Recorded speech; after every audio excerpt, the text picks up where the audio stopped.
নমস্কার বন্ধুরা, আজ আমি খুব সহজ একটি রেসিপি শেয়ার করব। আজ করব ছোট ছোট মৌরলা মাছ কলা পাতায় ভাজা বা পাতুরি। তার জন্য এখানে মাছ আমি পরিষ্কার করে বেছে ধুয়ে নিয়েছি, মাছে একটু লবণ হলুদ মাখিয়ে নিয়েছি। আর এদিকে নিয়েছি কুচো করে রাখা আলু, পেঁয়াজ কুচি, টমেটো কুচি, কাঁচা লঙ্কা কুচি, নিয়েছি একটু জিরে গুঁড়ো, ধনে গুঁড়ো, হলুদ গুঁড়ো, একটু লবণ আর সামান্য চিনি। এবার সব কিছুর মধ্যে আমি নুন হলুদ মাখানো মাছটা দিয়ে দিলাম। যেহেতু মাছে লবণ হলুদ মাখিয়েছি তাই সেই আন্দাজে লবণটাই আমি নিয়েছি। আপনারা আপনাদের আন্দাজ মতো লবণটা ব্যবহার করবেন। এরপরে বেশ খানিকটা সর্ষের তেল আমি এর মধ্যে দিয়ে দিলাম।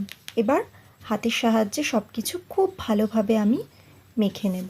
এটাকে খুব ভালোভাবে মাখিয়ে নিতে হবে। এখানে আপনারা আলুর বদলে বেগুনও দিতে পারেন।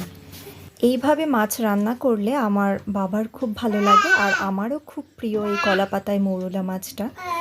আর কলা পাতার গন্ধটাই দারুণ লাগে। তো দেখুন আমার মাছটা মাখানো হয়ে গেছে। আমি অলরেডি আগে থেকে কলা পাতা সেঁকে রেখেছিলাম, বসিয়েও দিলাম চাটুর ওপরে। এবার আরেকটু সর্ষের তেল আমি ওপর থেকে ছড়িয়ে দিলাম। এবার আমি ঢেকে রাখবো।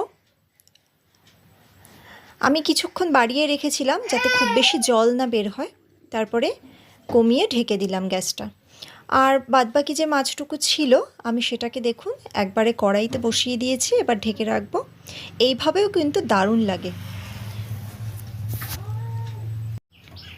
একদিক হয়ে গেলে আমি আর এক দিকটা উল্টে দিলাম এইভাবে খুন্তির সাহায্যে। কিছুক্ষণ পরে দেখুন আমার আলুও সেদ্ধ হয়ে গেছে। এটাও কিন্তু গরম ভাতে দারুণ লাগে।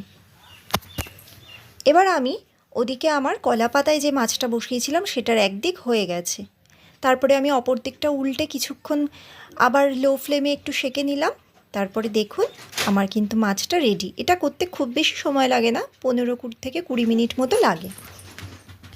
তো আজ আমার কলা পাতায় মাছ কিন্তু তৈরি হয়ে গেছে। এইভাবে একবার ট্রাই করবেন, অবশ্যই খেতে ভালো লাগবে। আর আমার এই রেসিপি যদি আপনাদের ভালো লেগে থাকে তাহলে যারা এখনও আমার চ্যানেলটিকে সাবস্ক্রাইব করেননি তারা প্লিজ আমার চ্যানেলটিকে সাবস্ক্রাইব করে আমার পাশে থাকবেন। দেখা হবে পরের একটা ভিডিওতে। সবাই সুস্থ থাকবেন, ভালো থাকবেন।